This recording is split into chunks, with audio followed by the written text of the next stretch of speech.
नमस्कार दोस्तों, मैं गौतम कुमार सिंह आरती एक्सीलेंस यूट्यूब चैनल पर आपका वेलकम करता हूं। अब आगे क्वेश्चन हम लोग को कुछ करना है। जैसा कि हम लोग ठोस के बारे में पढ़ रहे हैं, क्रिस्टलीय ठोस, अक्रिस्टलीय ठोस हो चुका है, उसका प्रकार भी हो चुका है, गुण भी हो चुका है। तो अब क्वेश्चन करना है, कुछ क्वेश्चन है, 2-3 क्वेश्चन है, उसको हम लोग करते हैं। तो देखिए, सबसे पहला क्वेश्चन है कि ठोस कठोर क्यों होते हैं। सबसे पहला क्वेश्चन जो है वह लिखा गया है, ठोस कठोर क्यों होते हैं। तो समझिएगा, ठोस जो है ना, जिस अवयवी कण से बने होते हैं, हम लोग ठोस के बारे में ये बात जानते हैं, परिचय में लिखा गया था कि ठोस के अवयवी कण जो होते हैं एक दूसरे के काफी नजदीक होते हैं, जिसके वजह से इनके बीच लगने वाला आकर्षण बल जो है ना काफी मजबूत होता है। और जब आकर्षण बल काफी मजबूत होगा तो वे मजबूती के साथ बंधन बना करके बना रहेगा, जिसको तोड़ना कठिन होगा। तो यही कारण है, मतलब उसके बीच के आकर्षण बल अधिक होने के कारण ही ठोस जो है कठोर होता है। तो लिखिएगा इसका आंसर। सबसे पहले का काम, आप हेडिंग दीजिएगा प्रश्न और उसमें क्वेश्चन नंबर 1 इसको लिखिएगा और इसके बाद आंसर लिखिए बोला जा रहा है, आंसर बोल रहे हैं, लिखिएगा। ठोस के अवयवी कण, ठोस के अवयवी कण, ठोस के अवयवी कण एक दूसरे के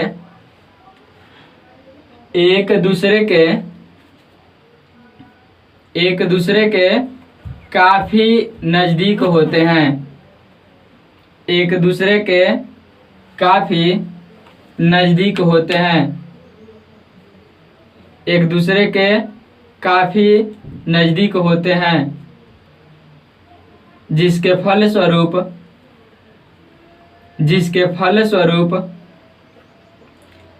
फलस्वरूप अवयवी कणों के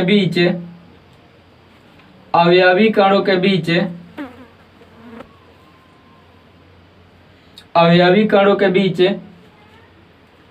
लगने वाले आकर्षण बल का मान, अवयवी कणों के बीच लगने वाले आकर्षण बल का मान, लगने वाले आकर्षण बल का मान काफी उच्च होता है, काफी उच्च होता है, काफी उच्च होता है। अतः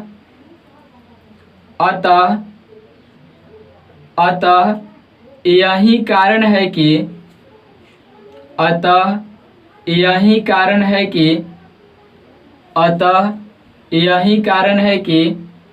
ठोस कठोर होते हैं।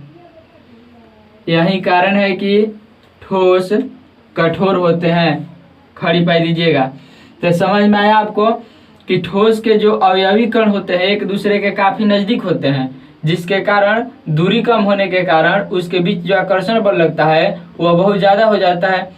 और यही आकर्षण बल ज्यादा होने के कारण जो है ठोस क्या होते हैं, कठोर हो जाते हैं। ऐसा आंसर लिखा गया। इसके बाद क्वेश्चन नंबर दूसरा में लिखिएगा, लिख रहे हैं बोर्ड पे हम, ठोस का आयतन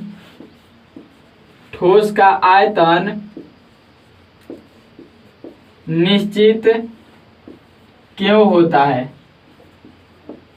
निश्चित क्यों होता है। क्वेश्चन नंबर दूसरा बोर्ड पे लिखा गया है, लिखिएगा आप भी।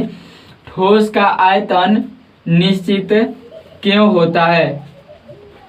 ठोस का आयतन निश्चित क्यों होता है। तो लिखिएगा आंसर में, आंसर लिख लिया जाए। वही आंसर जो इसके आंसर में लिखा गया ना, वही बात लिखा जाएगा, इसमें भी कोई अंतर नहीं है। तो लिखिएगा इसमें, लिखिए, ठोस के अवयवी कण, ठोस के अवयवी कण एक दूसरे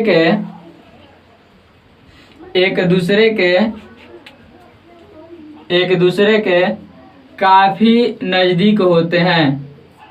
एक दूसरे के काफी नजदीक होते हैं, एक दूसरे के काफी नजदीक होते हैं, जिसके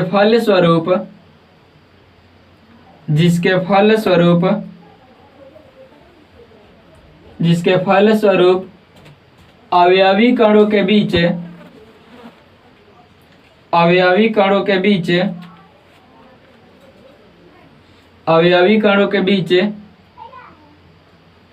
लगने वाला आकर्षण बल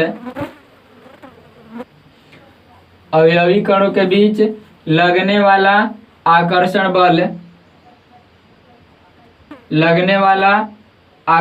बल का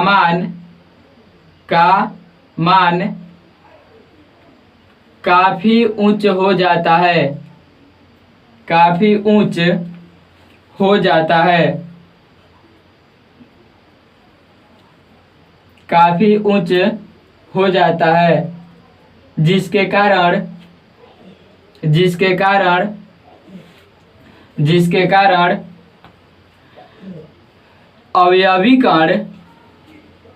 जिसके कारण अवयवी कण स्वतंत्र रूप से गमन नहीं कर सकते हैं, इसलिए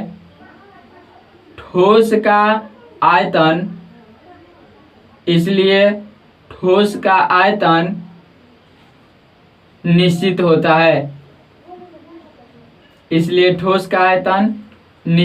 है। खड़ी पाई दीजिएगा। तो समझिए वही बात लिखा गया कि ठोस जो है इनके अवयवी कणों का बीच का जो दूरी होता है बहुत कम होता है, जिसके कारण मतलब जो है ये काफी प्रबल आकर्षण बल से बंधे होते हैं, और काफी प्रबल आकर्षण बल से यदि बंधे हैं तो इसके अवयवी कण जो है स्वतंत्र रूप से इधर उधर जा नहीं सकते हैं, क्योंकि वे प्रबल आकर्षण बल से बंधे हुए हैं।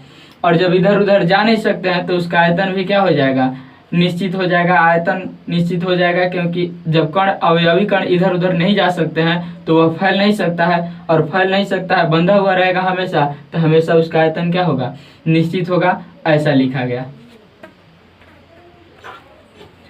अगला क्वेश्चन नंबर 3 यहाँ पे लिखा गया है कि निम्नलिखित को अक्रिस्टलीय तथा क्रिस्टलीय ठोस में वर्गीकृत कीजिए। मतलब यहाँ पे देखिए बहुत सारे ठोस का नाम लिखा गया है, पॉलीयूरिथेन, नेफ्थलीन, बेंजोइक अम्ल, Teflon, potassium nitrate, cellophane, polyvinyl chloride जिसको पीवीसी बोला जाता है शॉर्ट में, रेसा, कांच और ये तांबा है ना। तो ये सब ठोस हैं। अब आपको वर्गीकृत करना है। वर्गीकृत का मतलब क्या है कि बांटना है, स्पेसिफाई करना है आपको ये कि कौन इसमें क्रिस्टलीय ठोस है और कौन जो है अक्रिस्टलीय ठोस है, कौन इसमें क्रिस्टलीय ठोस है और कौन अक्रिस्टलीय ठोस है। तो यहाँ पे एक ये 2, एक 3, 4, 5, 6, 7 और 8, 9, 10 को लिखा गया है। और 10 में कौन कौन ऐसे हैं जो कि क्रिस्टलीय ठोस होंगे और कौन कौन ऐसे हैं जो कि अक्रिस्टलीय ठोस होंगे, इनका वर्गीकरण आपको करना है ना। तो समझिएगा। आंसर देखिए, आंसर हम लोग कैसे लिखेंगे। तो आंसर लिखने के लिए यहाँ पे लिख देते हैं क्रिस्टलीय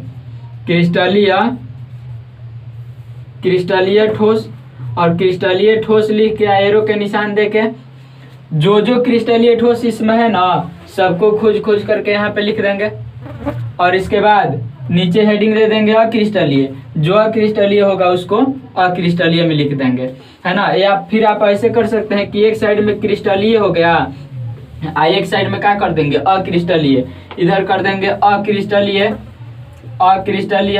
अब खोज करके जो क्रिस्टलीय होगा उसको इस साइड है, जो अक्रिस्टलीय होगा उसको इस साइड। आप दोनों तरीकों से आंसर को लिख सकते हैं। तो हम इसी तरीका से लिख देते हैं ऐसे करके। देखिए एक क्रिस्टलीय ठोस जो है पहले उसको हम लिख लेते हैं, फिर नीचे हेडिंग दे करके अक्रिस्टलीय ठोस को लिखेंगे। तो देखिए इसमें क्रिस्टलीय ठोस जो होगा नैफ्थलीन होगा। नैफ्थलीन मतलब आप समझते होंगे, नैफ्थलीन मतलब एक तरह के कपूर का गोली होता है, इसको नैफ्थलीन बोला जाता है। तो क्रिस्टलीय ठोस के अंतर्गत आता है कौन? नैफ्थलीन। नैफ्थलीन जो है, ये जो है नैफ्थलीन, ये जो है आता है क्रिस्टलीय ठोस के अंतर्गत। तो ये कोई क्रिस्टलीय ठोस है, समझिएगा, हाई वाला क्रिस्टलीय ठोस है। ये जो है क्या है, सबसे पहले आप क्वेश्चन लिख लेंगे, ठीक है। क्वेश्चन लिखने के बाद, क्वेश्चन सबसे पहले का काम आप लिखेंगे, फिर आप आंसर लिखेंगे, ठीक है। और देखिए ये नैफ्थलीन जो है ना, ये क्या है, क्रिस्टलीय ठोस है, हमने नैफ्थलीन को लिख दिया। इसके बाद ये जो बेंजोइक अम्ल आपको दिख रहा है, ये बेंजोइक अम्ल भी क्या है, ये भी क्रिस्टलीय ठोस है। तो यहाँ पे हो जाएगा बेंजोइक अम्ल, बेंजोइक अम्ल, ये भी क्रिस्टलीय ठोस है। इसके बाद पोटेशियम नाइट्रेट, इसके बाद पोटेशियम नाइट्रेट। तो यहाँ पे हो जाएगा पोटेशियम नाइट्रेट, ये भी ठोस है, क्रिस्टलीय ठोस। और इसके बाद एक यहाँ पे आपको दिख रहा होगा तांबा, तो ये तांबा भी है क्रिस्टलीय ठोस। तो यहाँ पे हो गया कौन, तांबा।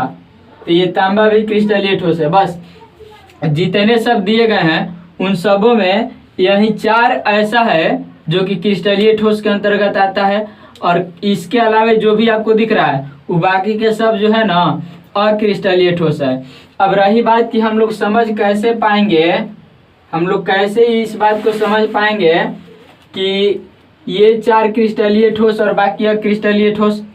तो ध्यान से देखिएगा, कांच मतलब होता है शीशा।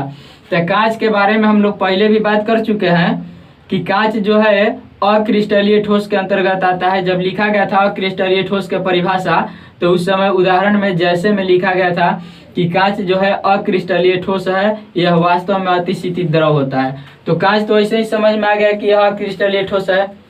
और कांच के अलावे आपको जो ये दिख रहा है पॉलीयूरिथेन, इसके बाद जो ये दिख रहा है टेफ्लॉन, टेफ्लॉन के बाद सेलोफेन, पॉलीविनाइल क्लोराइड पीवीसी और रेसा, ये सब जो है ना, ये सब कहलाते हैं बहुलक, है ना। ये सब कहलाते हैं क्या, बहुलक।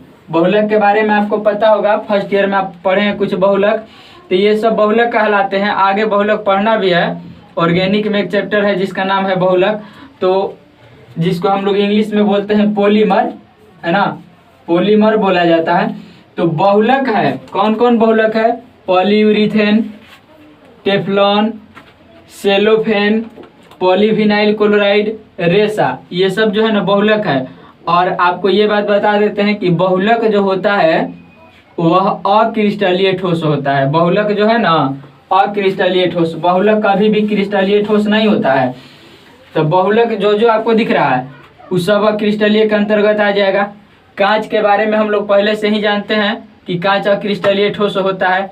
तो बहुलक और कांच अक्रिस्टलीय ठोस हो गया। तो बहुलक और कांच के अलावा जो बच गया बेंजोइक अम्ल, पोटेशियम नाइट्रेट और ये तांबा और ये नैफ्थलीन, ये जो है बहुलक नहीं है। तो बहुलक नहीं है तो ये क्या कहलाएगा, क्रिस्टलीय ठोस कहलाएगा। तो अब यहाँ पे ये क्रिस्टलीय ठोस हो गया। क्रिस्टलीय ठोस के बाद आप हेडिंग देंगे फिर से इसी आंसर में अक्रिस्टलीय ठोस, अक्रिस्टलीय ठोस, क्योंकि वर्गीकरण करना है। इसका मतलब क्या कि दोनों को लिखना पड़ेगा। तो हम लोग क्रिस्टलीय को लिख दिए। अब क्रिस्टलीय के छोड़ के जितना बच गया है सबको लिख देंगे। तो बचा है एक, ये बचा है पॉलीयूरेथीन, ये बचा है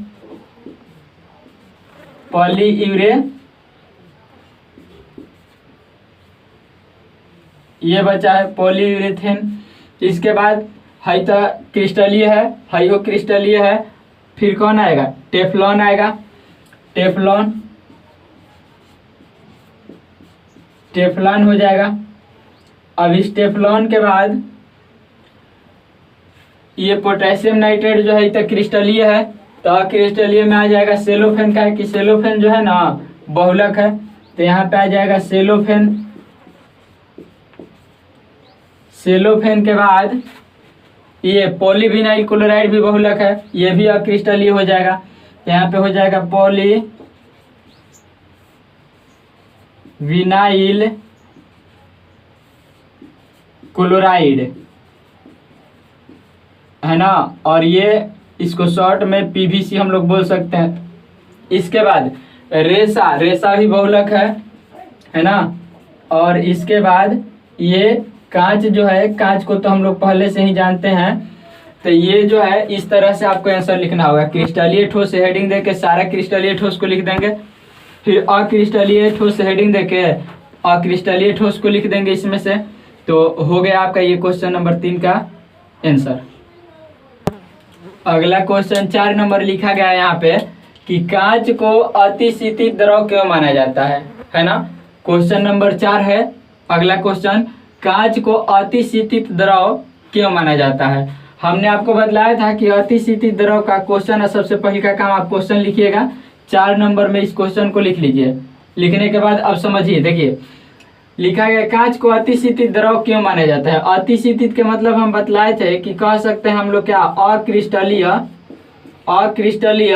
ठोस, यानी कि कांच जो है ना इसको अक्रिस्टलीय ठोस माना जाता है। या हम लोग अक्रिस्टलीय ठोस को आभासी ठोस भी कह सकते हैं। ऐसा क्यों कह सकते हैं, क्योंकि कांच में ना द्रव की तरह बहने का गुण पाया जाता है, बहने का प्रवृत्ति पाया जाता है। मतलब प्रवाह मतलब होता है बहना। तो प्रवाह की प्रवृत्ति पाई जाती है। कांच जो होता है, कांच जो है क्रिस्टलीय ठोस नहीं है। क्यों नहीं है, क्योंकि कांच में धीरे धीरे प्रवाह का प्रवृत्ति पाया जाता है, बहुत कम है ना, द्रव के तरह नहीं, लेकिन द्रव से बहुत कम धीरे धीरे बहने की प्रवृत्ति पाई जाती है। और यही कारण है कि कांच यानी कि शीशे को, है ना, शीशे को हम लोग क्रिस्टलीय ठोस ना कह करके अक्रिस्टलीय ठोस या अतिशीतित द्रव कह सकते हैं। और यही कारण है, यही बहने का कारण है कि पुराने जमाने के जो इमारत हैं उनमें जो खिड़कियां लगी हैं, उन खिड़कियों में जो शीशे हैं वे ऊपर पतला होते हैं और नीचे मोटा हो जाते हैं। क्यों, क्योंकि उनमें धीरे धीरे बहने का गुण पाया जाता है, यही कारण है। ठीक है, तो क्वेश्चन हो गया, आप समझ लिए। अब इसके नीचे आंसर में लिखिएगा, लिखिए आंसर बोल रहे हैं, लिखिए कांच एक अक्रिस्टलीय ठोस है, कांच एक अक्रिस्टलीय ठोस है, कांच एक अक्रिस्टलीय ठोस है, कांच एक अक्रिस्टलीय ठोस है। खड़ी पाई दीजिएगा और उसी में लिखिएगा द्रवों के समान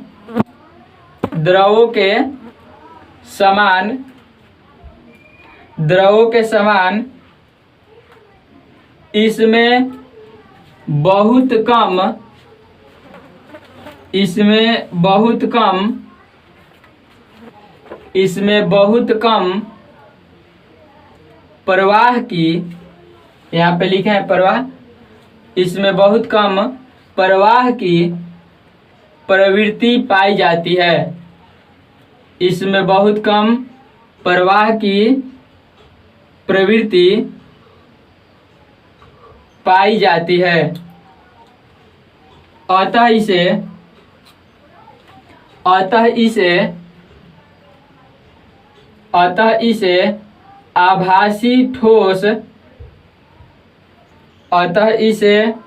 आभासी ठोस अथवा अतिशीतित द्रव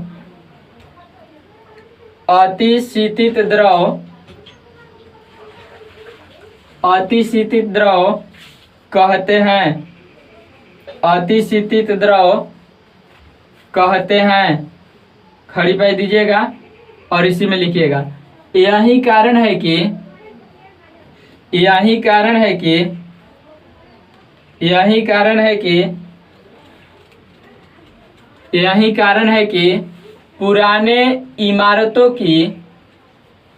पुराने पुराने इमारतों की खिड़कियों में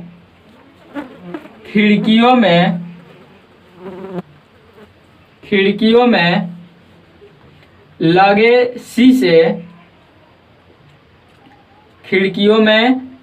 शीशे ऊपर पतला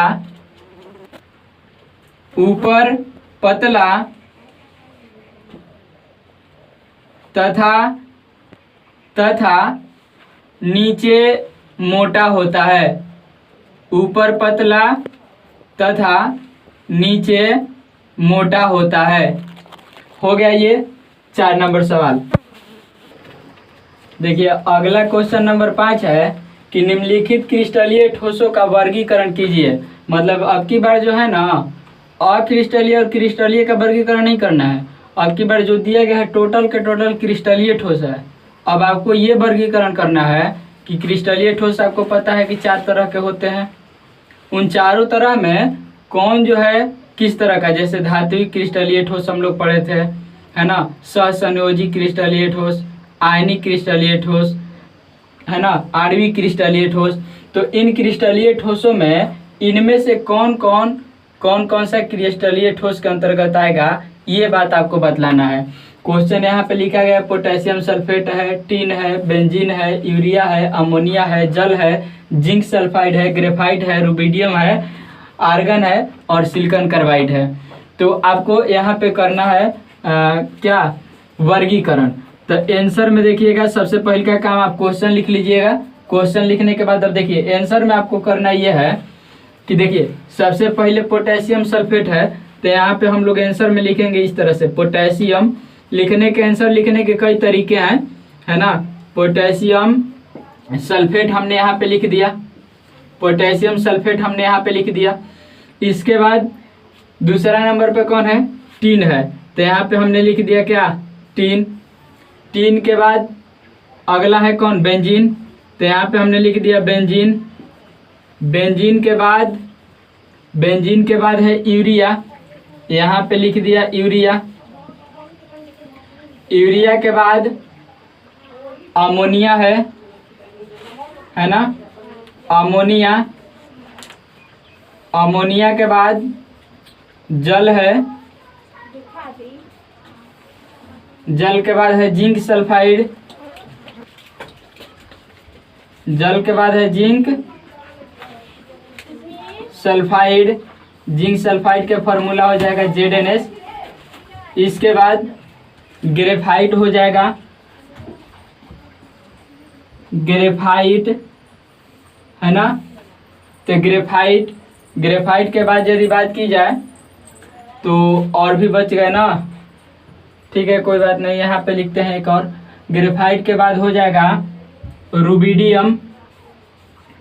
रुबिडियम के बाद अच्छा उसको बाद में बात कर लेते हैं, पहले इतने को लिखा जाए। देखिए पोटेशियम सल्फेट जो है ना, पोटेशियम है, पोटेशियम जो है धातु प्लस आयन, सल्फेट जो है SO4 2 माइनस आयन। तो धनात्मक और ऋणात्मक के रूप में है इसके अणु, अवयवी कण। तो ये क्या कहलाएगा, ये कहलाएगा आयन के रूप में है ना, तो ये कहलाएगा आयनिक ठोस। ये कहलाएगा क्या, आयनिक ठोस कहलाएगा, है ना। इसके बाद टीन जो क्या है, तो आपको पता होगा कि टीन जो है ना धातु के अंतर्गत आता है। SN मतलब होता है टीन। टीन क्या है, धातु है। और टीन के साथ ही ये जो रुबिडियम है ना, ये भी क्या है, धातु है। तो टीन, और यहीं पे लिख देते हैं रुबिडियम को भी, और ये रुबिडियम, टीन और रुबिडियम जो है ये दोनों क्या है, धातु है। तो धातु है तो ये आ जाएंगे किनके अंतर्गत, ये धात्विक, है ना, ये आ जाएंगे किनके अंतर्गत, धात्विक ठोस के अंतर्गत आ जाएंगे। मतलब टीन और रुबिडियम जो है धातु होने के कारण धात्विक ठोस कहलाएंगे, है ना। इसके बाद बेंजीन जो है, बेंजीन, तो बेंजीन के बारे में बेंजीन है, यूरिया है, अमोनिया है ना। तो यहाँ पे ये सब तो जल है, ये सब तो एक ही तरह का दिख रहा है, तो लिख देते हैं साथ ही में बेंजीन और यूरिया। बेंजीन, यूरिया, अमोनिया है ना, अमोनिया, अमोनिया। और बात करें तो जल भी इसी में आ जाएगा, जल है ना। बेंजीन, यूरिया, अमोनिया और जल ये आते हैं आणविक ठोस के अंतर्गत। जो हम लोग पढ़े थे, आपको याद होगा, लास्ट में पढ़े थे क्रिस्टलीय ठोस के प्रकार जो था, लास्ट में था आणविक ठोस। और आणविक ठोस के 3 प्रकार थे, एगो अध्रुवीय, एगो ध्रुवीय और एगो हाइड्रोजन आबंधित ठोस। तो जल और अमोनिया जो है ना, जल और अमोनिया हाइड्रोजन आबंधित ठोस होगा। जल और अमोनिया जो है हाइड्रोजन आबंधित ठोस होगा। हाई सब जो है ये हो जाता है अध्रुवीय, है ना। तो इस तरह से अध्रुवीय और हाइड्रोजन आबंधित ठोस ये दोनों के दोनों जो है किसका प्रकार है, आणविक ठोस के प्रकार है। मतलब इन सबको हम लोग क्या बोल सकते हैं, आणविक ठोस बोल सकते हैं। तो जब इन सबको आणविक ठोस बोल सकते हैं, तो यहाँ पे जो जिंक सल्फाइड है, देखिए जिंक सल्फाइड, जिंक सल्फाइड। तो जिंक सल्फाइड के फॉर्मूला हो जाता है ZnS। ZnS मतलब Zn पर 2+ होता है और S पर क्या होता है 2-। तो धनायन और ऋणायन के रूप में है, आयन के रूप में है इसके अवयवीकरण।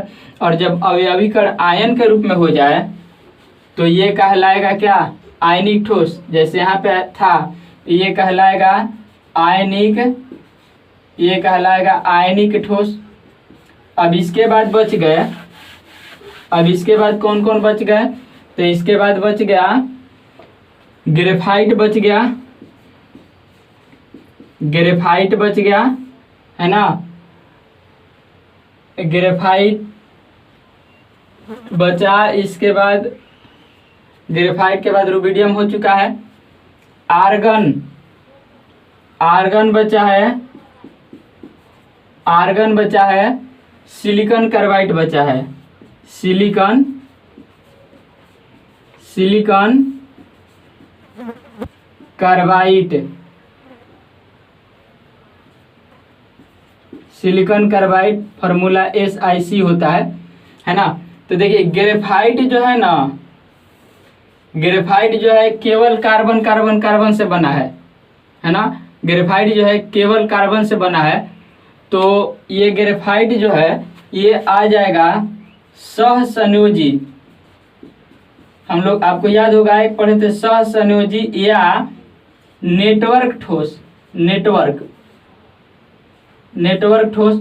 तो ये आ जाएगा इसके अंतर्गत सहसंयोजी नेटवर्क। सहसंयोजी की परिभाषा क्या था कि उसमें जो अवयवी कण होंगे केवल और केवल क्या होंगे, अधात्विक परमाणु, केवल और केवल क्या होंगे, अधात्विक परमाणु। मतलब केवल और केवल अधातु होंगे। तो ग्रेफाइट कार्बन का प्रूफ है और कार्बन क्या है, अधातु है।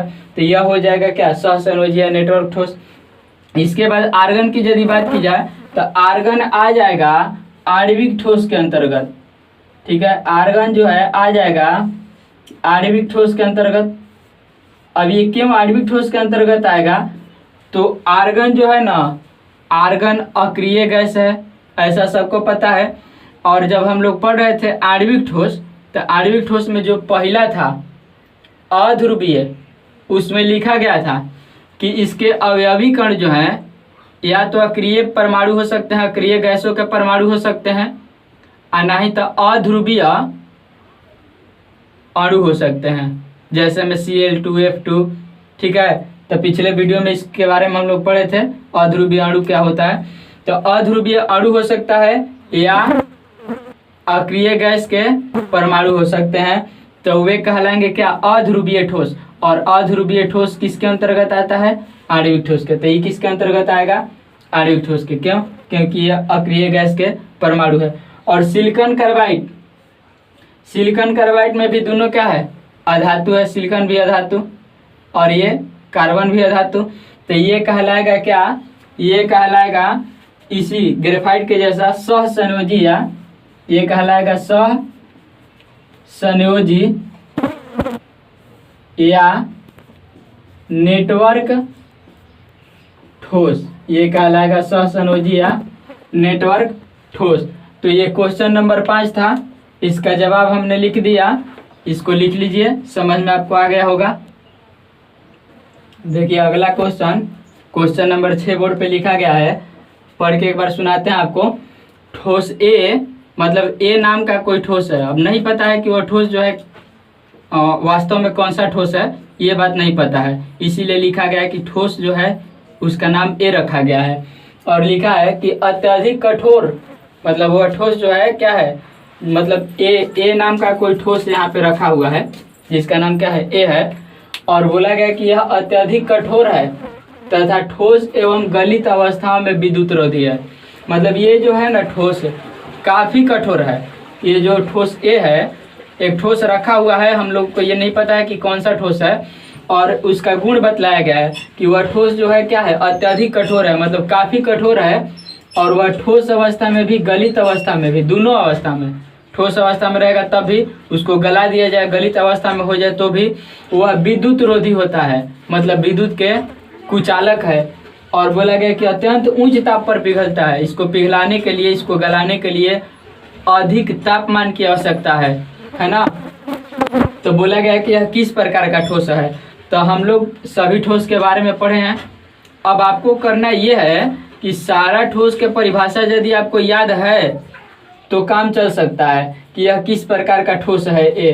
तो आपको ये बात पता होना चाहिए कि कौन ऐसा ठोस है, किस ठोस के परिभाषा में हम लोग ये बात पढ़े थे कि वह दोनों अवस्थाओं में, मतलब ठोस अवस्था में भी और गलित अवस्थाओं में भी, दोनों अवस्था में वह विद्युत का कुचालक होता है, विद्युत रोधी होता है, काफ़ी कठोर होता है ना, काफ़ी कठोर होता है और उच्च ताप पर पिघलता है, मतलब इसका गलनांक जो है उच्च होता है। ऐसा हम लोग किस ठोस के परिभाषा में पढ़े थे। तो देखिए आंसर में सबसे पहले का काम आप क्वेश्चन लिख लेंगे। क्वेश्चन लिखने के बाद आप आंसर में लिखिएगा सहसंयोजी या इसी को हम लोग बोलते हैं क्या, नेटवर्क ठोस। तो आंसर हो जाएगा यहाँ पे आपका क्या, सहसंयोजी या नेटवर्क ठोस। आया बात समझ में। सहसंयोजी के परिभाषा आप पढ़िएगा अपने कॉपी में। सहसंयोजी ठोस या नेटवर्क ठोस के परिभाषा लिखा गया कि इसमें अवयवी कण अधात्विक परमाणु होते हैं, है ना। और ये जो है सहसंयोजक बंधनों द्वारा एक दूसरे के साथ जुड़े होते हैं।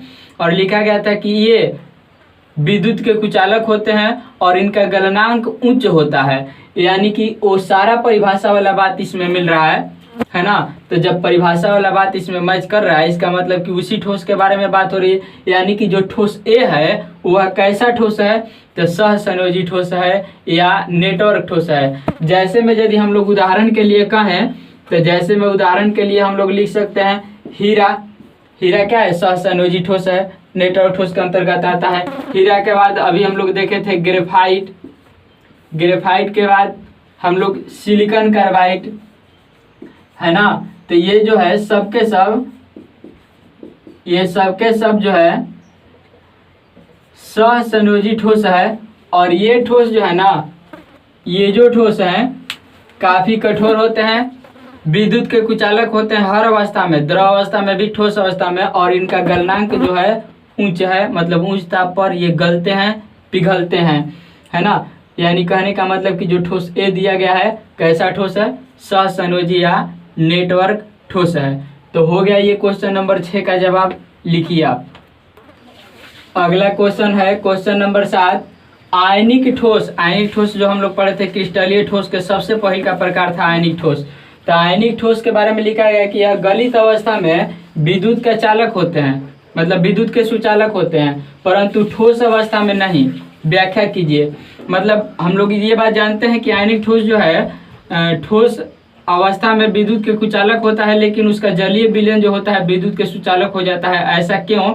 तो उसी के बारे में यहाँ पे पूछा गया कि ऐसा क्यों होता है कि आयनिक ठोस जो है गलित अवस्था में विद्युत के सुचालक होता है, लेकिन ठोस के अवस्था में विद्युत के कुचालक हो जाता है, ऐसा क्यों? तो आयनिक ठोस की यदि बात करें, देखिएगा आयनिक ठोस NaCl आयनिक ठोस है, NaCl आयनिक ठोस है, तो इस तरह से है तो ये देखने में उदासीन है, उदासीन है। तो इसमें विद्युत धारा जब हम लोग प्रवाहित करेंगे तो विद्युत धारा के प्रवाह नहीं हो पाएगा। क्यों? क्योंकि विद्युत धारा के प्रवाह होने के लिए माइनस और प्लस होना जरूरी है, जबकि NaCl जैसे ही आयन के रूप में टूटेगा तो सोडियम पर प्लस आवेश और क्लोरीन पर माइनस आवेश हो जाएगा। तो जैसे ही इसको जल में घोलेंगे ना, आयनिक ठोस है, आयनिक यौगिक है, जल में जैसे ही घोलेंगे तो यह आयन के रूप में टूट जाएगा, और आयन के रूप में टूट जाएगा। और अब यदि विद्युत धारा प्रवाहित करेंगे तो प्लस वाला जो है इस प्लस वाला पे प्रवाहित होगा और माइनस वाला जो है इस माइनस वाला पे प्रवाहित होगा। तो इस तरह से प्रवाहित होने के लिए उसको आयन मिल जाएंगे। आई बात समझ में?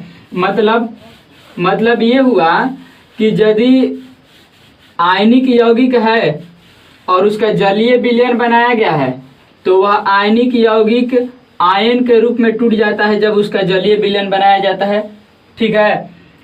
और जब वह ठोस अवस्था में है तो उसमें आयनिक गतिशीलता नहीं होती है, मतलब उसमें आयन नहीं उपलब्ध रहता, आयन के रूप में वह दिखता नहीं है, आयन के रूप में नहीं टूट पाता है, जिसके वजह से वह ठोस अवस्था में विद्युत के कुचालक हो जाता है, और गलित अवस्था में आयन के रूप में टूट जाने के कारण वह विद्युत के क्या होता है, सुचालक हो जाता है।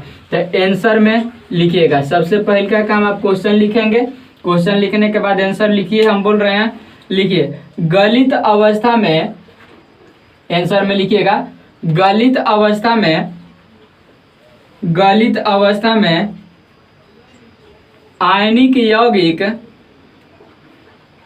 आयनिक यौगिक, आयनिक यौगिक वियोजित होकर, आयनिक यौगिक वियोजित होकर, आयनिक यौगिक वियोजित होकर मुक्त आयन प्रदान करते हैं, मुक्त आयन प्रदान करते हैं, मुक्त आयन प्रदान करते हैं, मुक्त आयन प्रदान करते हैं, जिसके फलस्वरूप, जिसके फलस्वरूप,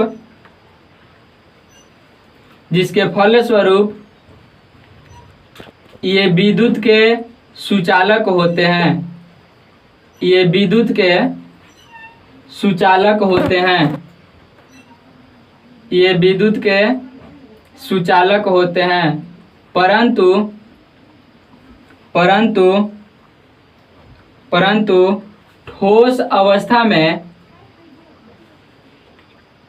परंतु ठोस अवस्था में, परंतु ठोस अवस्था में आयनिक गतिशीलता, आयनिक गतिशीलता, आयनिक गतिशीलता नगण्य होती है, नगण्य होती है, नगण्य मतलब ना के बराबर, एकदम नहीं होता है, नगण्य होती है, नगण्य होती है। अतः अतः ये ठोस अवस्था में, अतः ये ठोस अवस्था में, अतः ये ठोस अवस्था में विद्युत के कुचालक होते हैं, विद्युत के कुचालक होते हैं, विद्युत के कुचालक होते हैं। खड़ी पाई दीजिएगा। तो हो गया सवाल नंबर 7 के जवाब। अगला क्वेश्चन 8 नंबर लिखा गया, किस प्रकार के ठोस जो है ना विद्युत चालक, आघात वर्ध और तन्य होते हैं। किस प्रकार का जो ठोस है वह विद्युत के चालक भी होता है। आघातवर्ध मतलब जिसको पीट करके चादरा बना सकते हैं। और तन्य का मतलब होता है जिसका तार बनाया जा सकता है। तो आपको पता है कि ये जो भी बातें लिखी गई है, विद्युत के चालक मतलब विद्युत के सुचालक, आघातवर्ध और तन्य, ये धातुओं में पाया जाता है। आप पढ़े होंगे 10th क्लास में भी या 11th में भी कि धातु जो होते हैं विद्युत के सुचालक होते हैं, आघातवर्ध होते हैं, तन्य होते हैं। तो यहाँ पे तो वही तो सारी बातें लिखी गई है कि विद्युत चालक, आघातवर्ध और तन्य ये किन में पाया जाता है? धातु में पाया जाता है। इसका मतलब ये हो गया कि ये जो गुण लिखा गया, पूछा गया किस प्रकार के ठोस के, मतलब धातु से जो ठोस बना है उसमें ये पाया जाता होगा, क्योंकि ये सब तो धातु के गुण है। यानी कि धात्विक ठोस जो है ना, धातु से जो ठोस बना है, धात्विक ठोस पढ़े थे हम लोग, क्रिस्टलीय ठोस के प्रकार में एक धात्विक ठोस। तो ये जो है ना धात्विक ठोस के गुण हो सकते हैं, है ना। तो आपको आंसर में लिखना होगा। आंसर में सबसे पहले का काम क्वेश्चन लिखिए आप। क्वेश्चन लिखने के बाद आंसर में लिखिए, बोल रहे हैं, लिखिए धात्विक ठोस, धात्विक ठोस, धात्विक ठोस विद्युत के सुचालक होते हैं। धात्विक ठोस विद्युत के सुचालक होते हैं। धात्विक ठोस विद्युत के सुचालक होते हैं तथा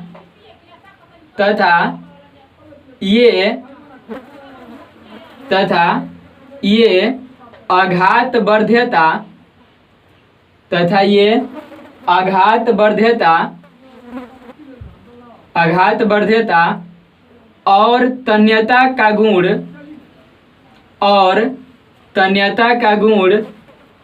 भी प्रदर्शित करते हैं। तन्यता का गुण भी प्रदर्शित करते हैं। तन्यता का गुण भी प्रदर्शित करते हैं। खड़ी पाई दीजिएगा। तो आपको समझ में आया, ये जो गुण लिखा गया है यहाँ पे, ये धातु का गुण है। और धातु का गुण है मतलब ठोस जो होगा कैसा होगा? धात्विक ठोस होगा। तो हो गया आपके क्वेश्चन नंबर 8 का जवाब।